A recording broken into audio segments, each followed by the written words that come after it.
to Season 3 of On the Range. Today we're going to talk to you a little bit about recoil control. And if you watch the gun during recoil here, hopefully you don't see much movement at all. Now, I'm shooting the Rock Island Armory match gun, 45 ACP, full power 45, okay?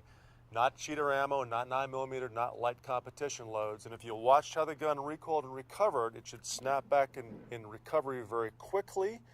And remember, whether you're a competitive shooter or a defensive shooter, the context in this is the faster you can get your handgun to recover, the sooner you're going to be able to shoot again, and that's always a key consideration. So today I'm going to talk to you about a few secret little pressure areas in the gun that I'm using to control recoil.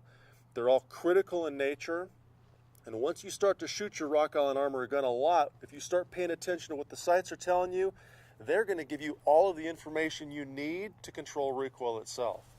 So let's talk about the recoil itself and how it operates in the handgun. When we're talking about the impulse that I'm feeling when I'm trying to control it, remember the gun recoils and recovers like this. So let's talk about key pressure areas in the gun that allow me to control and manage that recoil and minimize muzzle flip.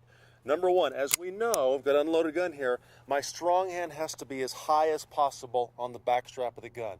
Literally, little secret here for you, every quarter of an inch that I get up higher on the gun, the more control I have over recoil. So when I make contact to the gun in the holster, and we'll talk to you about the draw process later on, I'm actually indexing and driving my strong hand up on the back strap of the gun. So I've got pressure between the beaver tail and my thumb right here.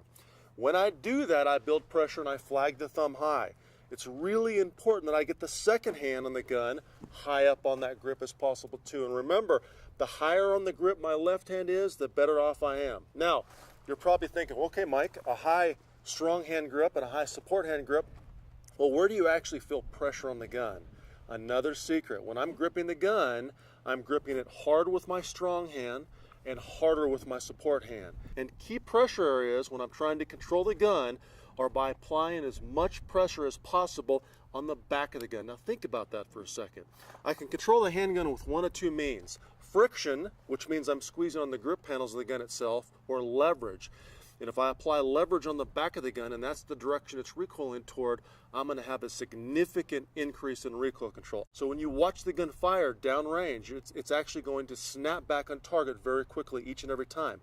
I define that as positive neutral control, meaning I have positive control over the handgun, but it's neutral, meaning we don't want to push the gun left, right, up, or down, because if we're pushing the muzzle in those directions, we're going to push the shot off targets in those directions. So pressure on the back of the gun with my strong hand is obvious.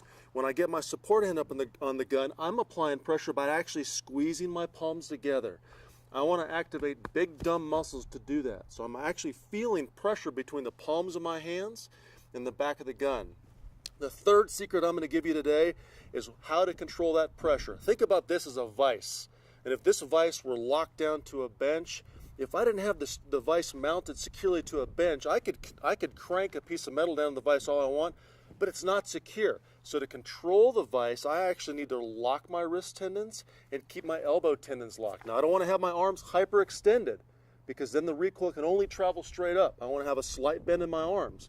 But once I've found this position, almost to full extension, I'm applying pressure on the back of the gun, I'm going to lock my wrist tendons and I'm going to lock my elbow tendons. So once again, to refresh, two hands high on the gun, grip pressure on the back of the gun, lock the wrist tendons, lock the elbow tendons. Last but not least, a good forward aggressive stance where I have some of my body weight, and you'll hear some instructors say, nose slightly over my toes, and the bottom line is if I can grip the ground with the toes of my feet, that's where my body weight is, I'm going to have maximum control over recoil in the handgun. So let me load another magazine up. I want to show you some common mistakes and what they look like in the gun, and then I'm going to show you the right grip again. I want you to watch how the gun recoils and recovers.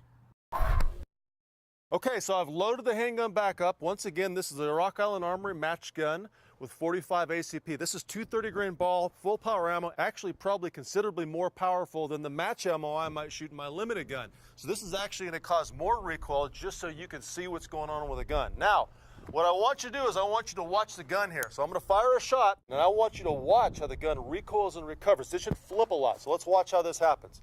All right, watch the gun. Here we go. Whoa, see how the gun flips? And when it flips, it doesn't recover snappy. And remember, our goal on recoil control is positive neutral control, meaning I want to have positive control over the gun, and I want it to snap back to center line, back to where I was initially aiming and doing the right thing.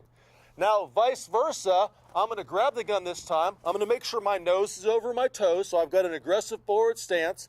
Strong hand is high on the gun. Support hand is high on the gun. I've got this Judy chop position where I'm going to teach you that in the draw process. I've gripped the gun, so I've gripped the gun strong with my strong hand and stronger with my support hand. So I'm really gripping the gun quite hard. And remember, last but not least, I'm locking these tendons up. Now I want you to watch how the gun recoils and recovers when I do this properly. See how it snaps back to center line each and every time? Once again, a bad grip. Watch how the gun flips in the air, flips and doesn't recover. A good grip on the handgun, recover, recover, recover, recovers. So each one of those shots as I'm shooting, the gun recovers so quickly that literally by the time I can mechanically reset the trigger and get ready to fire the next shot, the gun has already recovered.